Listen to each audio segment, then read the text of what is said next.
Hello student, आजपासून आपण या व्हिडिओमध्ये इलेक्ट्रॉनिक सेकंड इयरसाठी फोर्थ सेमिस्टरमध्ये जो सब्जेक्ट आहे लिनियर इंटिग्रेटेड सर्किट्स त्याचे व्हिडिओ स्टडी करणार आहोत.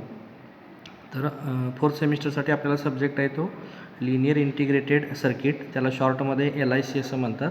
त्याचा सब्जेक्ट कोड आहे तो 22423.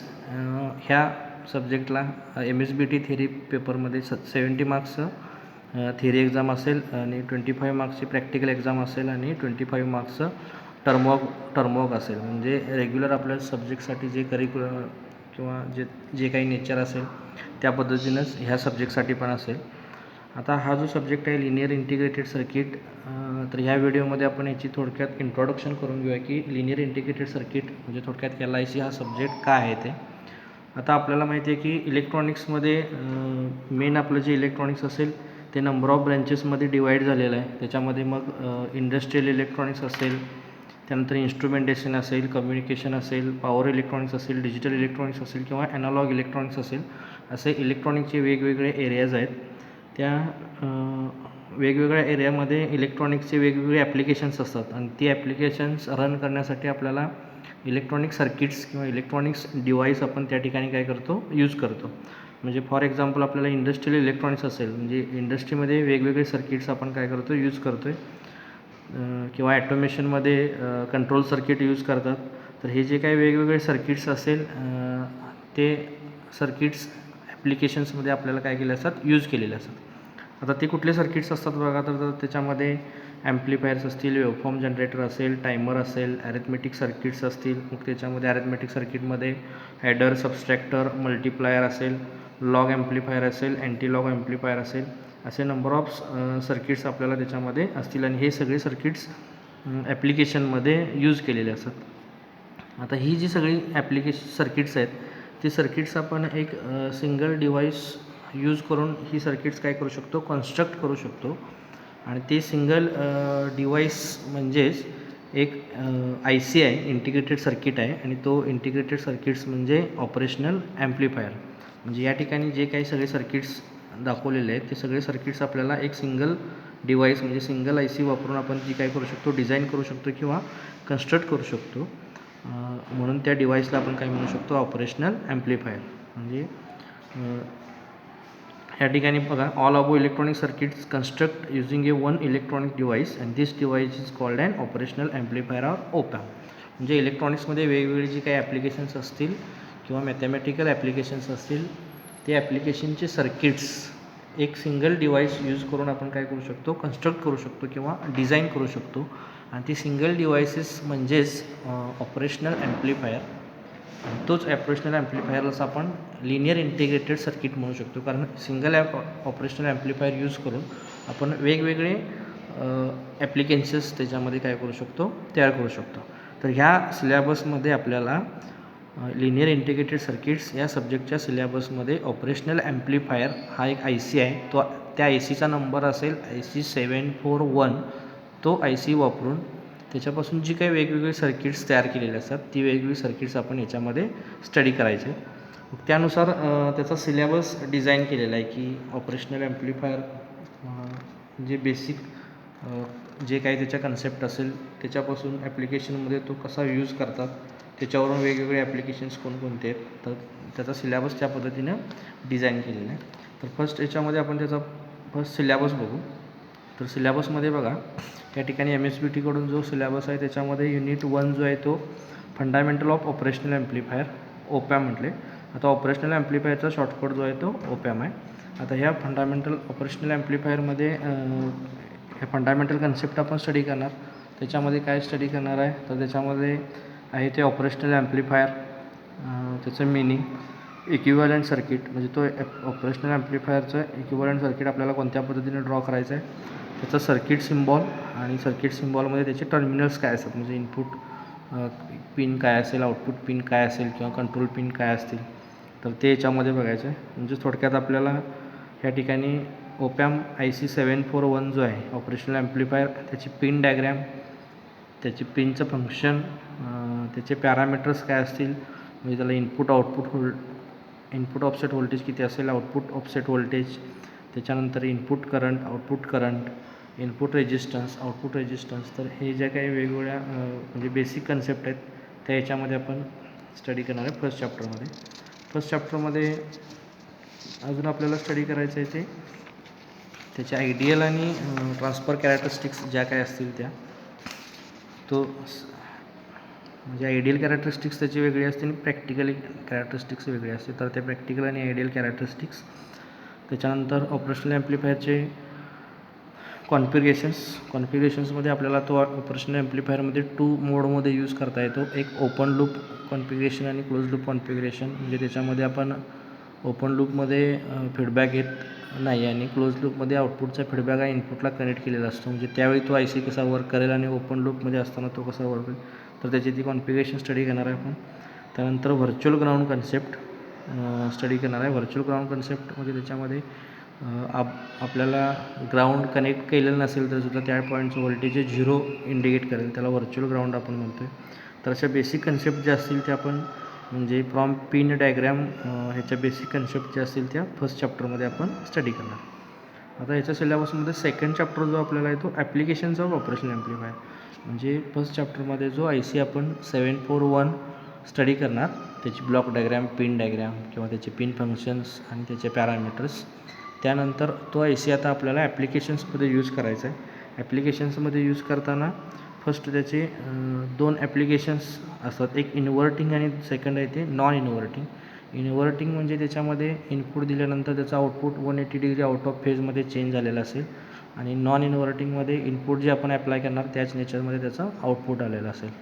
तर हे इन्व्हर्टिंग आणि नॉन इन्व्हर्टिंग कन्सेप्ट असेल. त्यानंतर त्याच्यामध्ये आपण त्याचे ॲप्लिकेशन्स बघणार आहे. त्याच्यामध्ये ॲडर असेल, सबस्ट्रॅक्टर असेल, ॲव्हरेज ॲम्प्लिफायर असतो, इंटिग्रेशन असेल, डिफरन्शिएशन असेल किंवा ओपॅम्प फ्रिक्वेन्सी कॉम्पेन्सेशन. म्हणजे अशा वेगवेगळ्या ॲप्लिकेशन्समध्ये आपण ओपॅम्प वापरून ती ॲप्लिकेशन्स काय करू शकतो, परफॉर्म करू शकतो. म्हणजे सपोज आपल्याला 2 व्होल्टेजची ॲडिशन करायची असेल तर त्या ठिकाणी ओपॅम्प ॲज अ ॲडर म्हणून यूज करणार.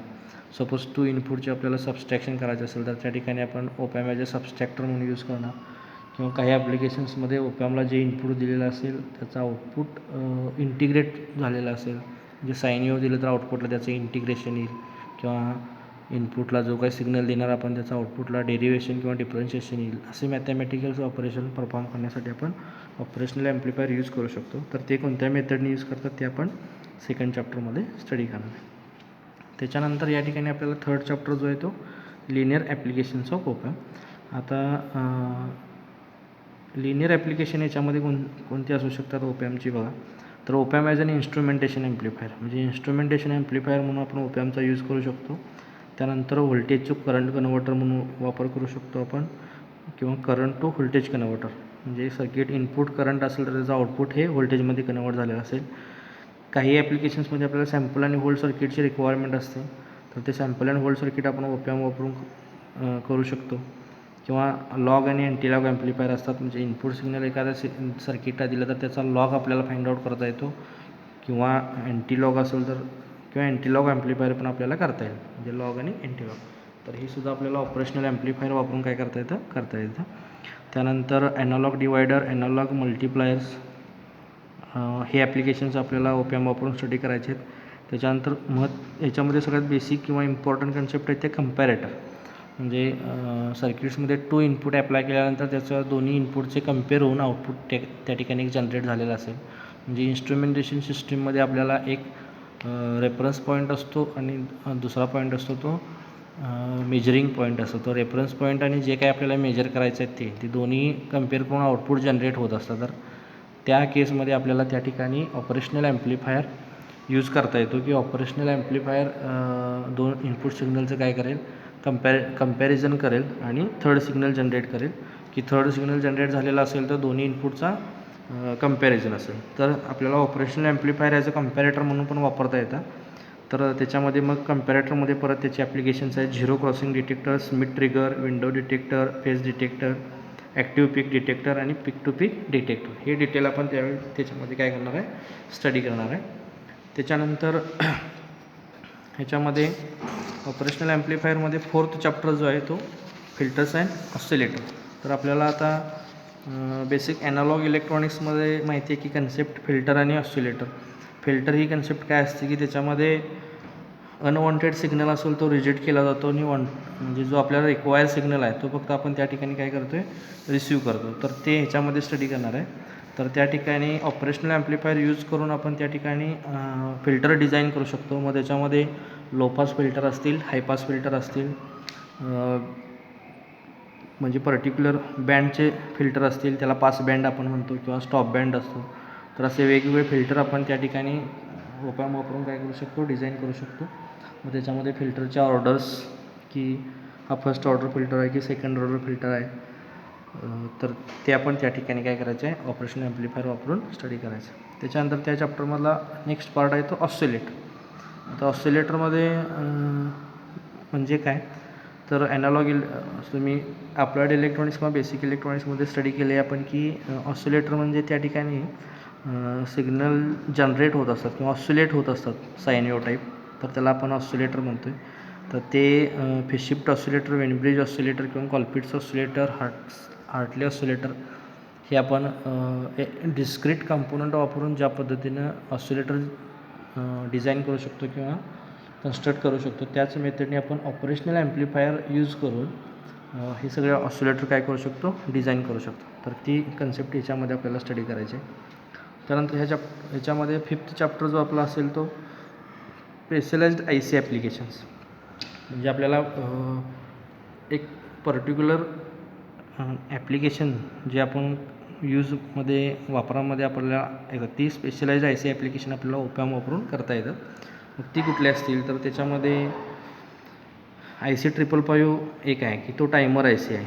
तो टायमर आय सी वापरून आपल्याला ह्याच्यामध्ये काय करता येतं. आता 555 हा टायमर आहे, तर त्या टायमरचा यूज करून आपण वेगवेगळे सर्किट्स डिझाईन करू शकतो. मग त्याच्यामध्ये असले astable multi vibrator, monostable multi vibrator. आता अस्टेबलमध्ये काय असतं की त्याची आउटपुट स्टेट स्टेबल नसते. म्हणजे काही सर्किट्समध्ये तुम्ही बघितलं असेल LED कसं कंटिन्युअसली ऑन ऑफ या नेचरमध्ये असतो, त्या नेचरमध्ये तो अस्टेबल म्हणून आपण वापरू शकतो. काही ठिकाणी मोनोस्टेबल म्हणजे एक स्टेट स्टेबल असते त्याच्यामध्ये आणि आपण सिग्नल दिल्यानंतर ती स्टेट मग चेंज होते.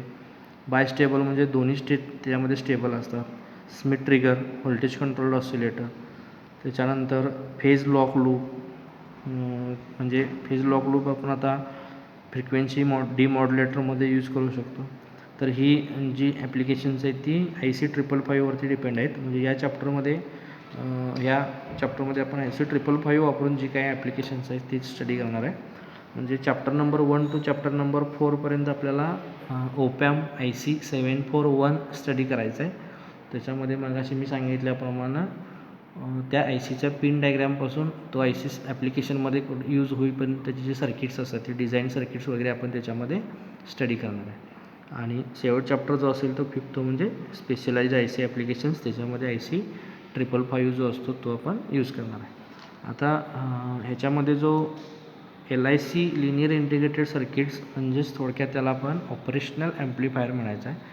ऑपरेशनल ॲम्प्लिफायर म्हणजे का तर त्यामध्ये तो नंबर ऑफ मॅथमॅटिकल्स ऑपरेशन काय करू शकतो परफॉर्म करू शकतो, म्हणून त्याला आपण ऑपरेशनल ॲम्प्लिफायर म्हणायचं. तर हे याचा इंट्रोडक्शनरी पार्ट किंवा सिलेबस ह्याच्यामध्ये होता.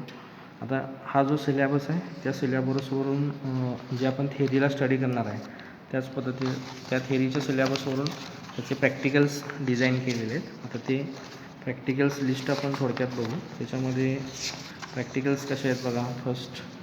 तर त्याच्यामध्ये ह्या फर्स्ट चॅप्टरमध्ये आपल्याला फर्स्ट प्रॅक्टिकलमध्ये त्याचे बेसिक पॅरामीटर जे असतात ते स्टडी करायचे आहेत किंवा मग फर्स्ट दोन्हीमध्ये पॅरामीटर्स चेक करणार आपण. त्याच्यानंतर इन्व्हर्टिंग आणि नॉन इन्व्हर्टिंग ॲम्प्लिफायर म्हणजे काय, ॲड्रेस सबस्ट्रॅक्टर म्हणजे काय, इंटिग्रेटर म्हणजे काय, किंवा त्याच्यामध्ये या ठिकाणी डिफरन्शिएटर आहे, voltage to current converter, comparator, instrumentation amplifier. त्यानंतर या ठिकाणी मल्टी व्हायब्रेटर्स आहेत. म्हणजे जे थेरॉटिकल आपण कन्सेप्ट स्टडी करायचे आहेत आपल्याला त्याच थेरॉटिकल कन्सेप्ट आपल्याला प्रॅक्टिकली प्रूव्ह करून बघायचे. तर हा आपला LIC जे लिनियर इंटिग्रेटेड सर्किटचा सिलेबस आहे त्याच्यामध्ये आपल्याला त्याच्या पिन डायग्रॅमपासून ॲप्लिकेशनमध्ये यूज करेपर्यंत हे आपल्याला स्टडी करायचं आहे. ह्या सब्जेक्टमध्ये जो काही सिलेबस आहे तो कंबाईन म्हणजे त्याच्यामध्ये काही डिझाईन पार्ट असेल आणि काही थेरॉटिकल पार्ट असेल.